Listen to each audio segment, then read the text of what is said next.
Hey, this is Steve Goodner again with EQFIT Leadership Insight, Straight Talk with Steve. I got this fascinating question from an owner of mine, an owner friend of mine, who I have worked with for many years, worked with him and his leadership team. And his question to me was, is there an assessment that measures grit? Grit being defined in a variety of ways, which I'll talk about here in a minute. But to my knowledge, there's one or two out there. But for what he's looking for, and I think for what many leaders are looking for themselves and for their people, is there a way to measure that grit in someone so you have a sense of, should I hire them? Number one, uh, what can I do to develop more of that in someone?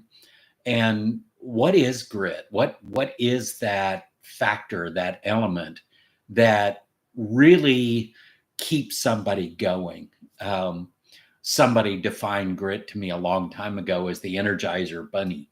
Just keeps going and going and going and going. And I think that's true to some degree, but I think it's a little more nuanced than that. So I want to talk a little bit about grit. And I'm actually in the process of creating an assessment to measure grit. And I call it the RISE, the EQFIT RISE, R-I-S-E assessment that is measuring four different things: resilience, industriousness, steadfastness, and endurance. And I think that really brings together the key elements that we can think of as grit. So, what is resilience? It's that ability to bounce back, to know that, even if I got knocked down, I'm going to get back up. And do you know that for yourself as a leader? But do you know that for your people? Who of your team members has resilience? Who can put aside the distractions of life and all of the stuff that comes out them and focus in on the work that needs to be done? We all need a level of resilience to operate at our best self, at our highest operating level. The second part of that is called industriousness. It's not a word we use a lot, but I like the word because how industrious are you? Which kind of brings in elements of initiative and proactivity and forward thinking and action. When you put all those together, then what you have is industriousness. How well will somebody look forward, work forward, keep going, and be thoughtful in the work that they're doing to know that there's an outcome? Industriousness is not just activity and busyness. What's the outcome? What are you trying to achieve? So then the third one in the RISE elements is steadfastness. This one I think is very important. And I think it speaks directly to that level of grit that my friend was talking about. Being steadfast means you're not going to be knocked over easily. You're not going to be moved off of your position easily. Now, I'm not talking about a fixed mindset here. I'm not talking about stubbornness. Steadfastness is more about having a very specific understanding of the goals and the standards that you have and what you want to do to achieve those things, and then stay focused on those.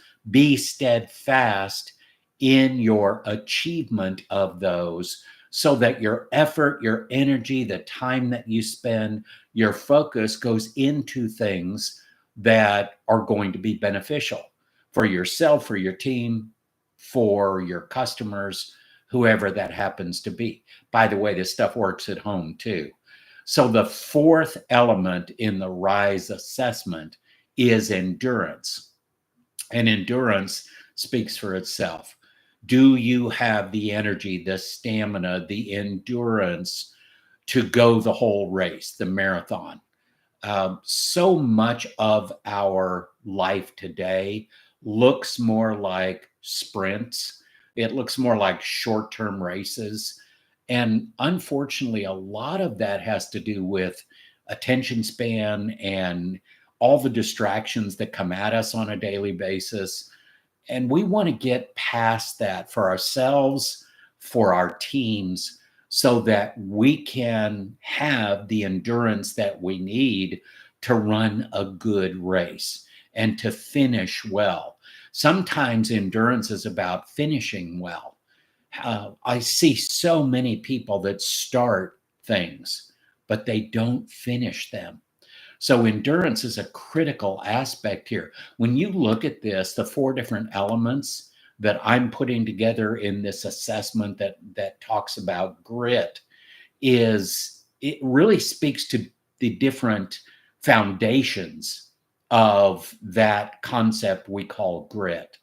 I hope that helps to define that a little bit more, because it's really important that we understand that not everybody has those things. Now, can you develop grit? Absolutely. But it probably comes with time, with effort, with experience, but also it can come with very specific development efforts. So, for instance, how can you develop resilience?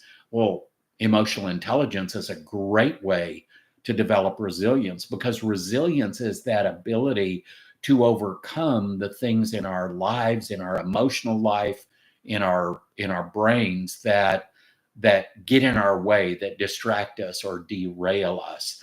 It's bouncing back. That's what resilience is. Well, as I've described it before, and maybe not in this avenue, but let me describe. We go along in our days and things are going pretty well. Something happens that we don't expect. So we're going along and an unexpected, unwanted change happens. We dive down into this, what I call valley of despair. So we're disappointed, we're frustrated, we're anxious, we're fearful, whatever those emotions happen to be, stressed out, whatever it is, we're down in this valley of despair, right? And then eventually we get to acceptance and we get some hope and we move on. So we're going along, something happens, we go down in this valley of despair, and then at some point we come back up.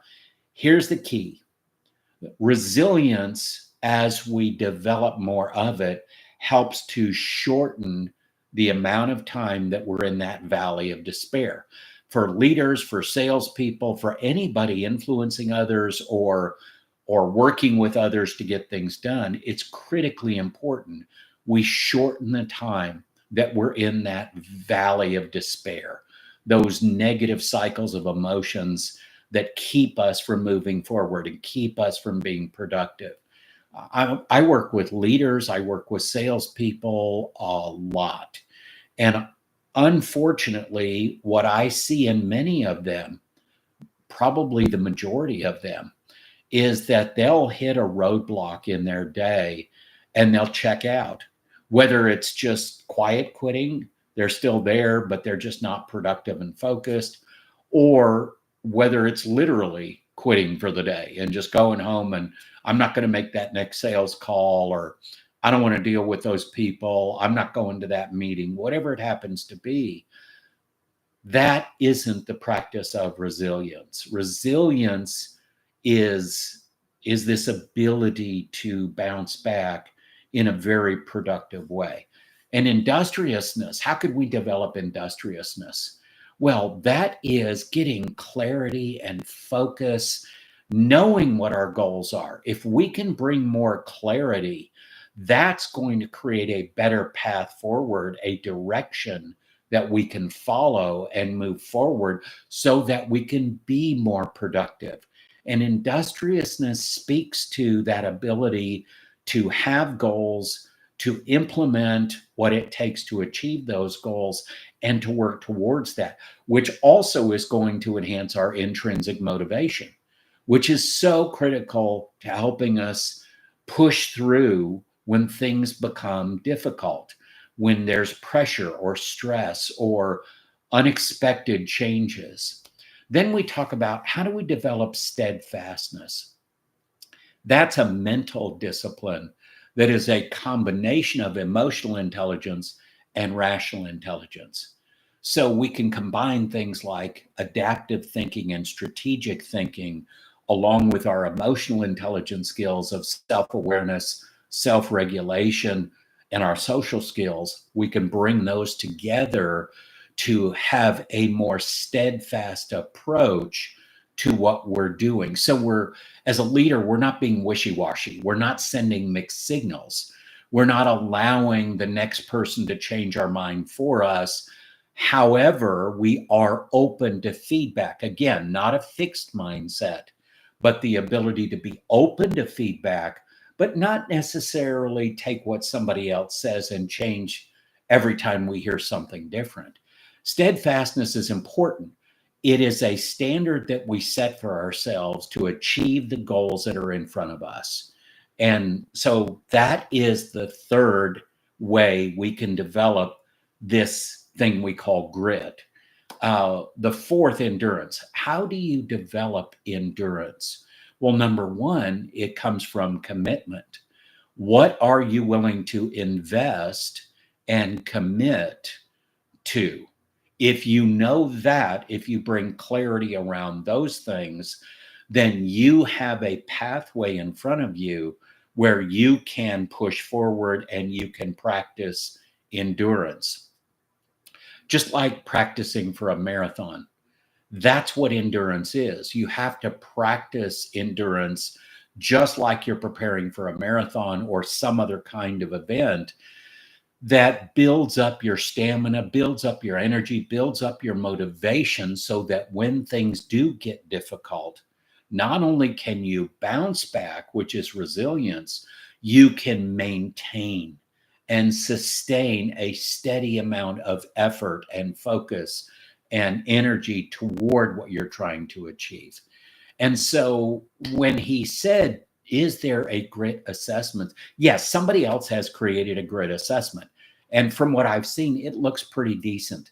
But what I wanted to do was create something that is very specific, that ties in the elements of emotional intelligence and neuroscience that are so critical to our overall success in life and in work. And that's why I wanted to bring you just an insight today around grit and what it is and what we can do with it and how we can develop it. Hey, if you're interested in talking to me about that R.I.S.E assessment that measures resilience, industriousness, steadfastness, and endurance, I would be more than happy to have a conversation with you about that. I also always want to offer other resources that we provide. Obviously, YouTube channel, you're watching this, you know you're on our YouTube channel. We have blogs, we have podcast episodes, over 3 years of podcast episodes at this point.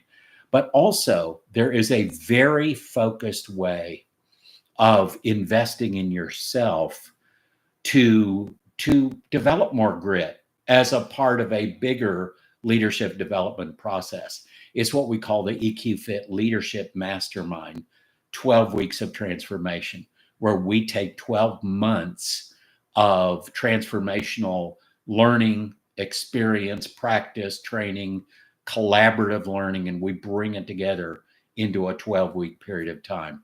I'm open enrollment right now for that. Seats are going fast, and I limit those. I only do one of those at a time. I've got one for sales. I've got one for leadership. I only do one at a time, and I limit it to 10 seats or less. So if you're interested, feel free to reach out. If you're serious about developing skills for a lifetime of leadership that you can actually put into place in 12 weeks, that's who I want to talk to. So feel free to reach out. We'll have a conversation.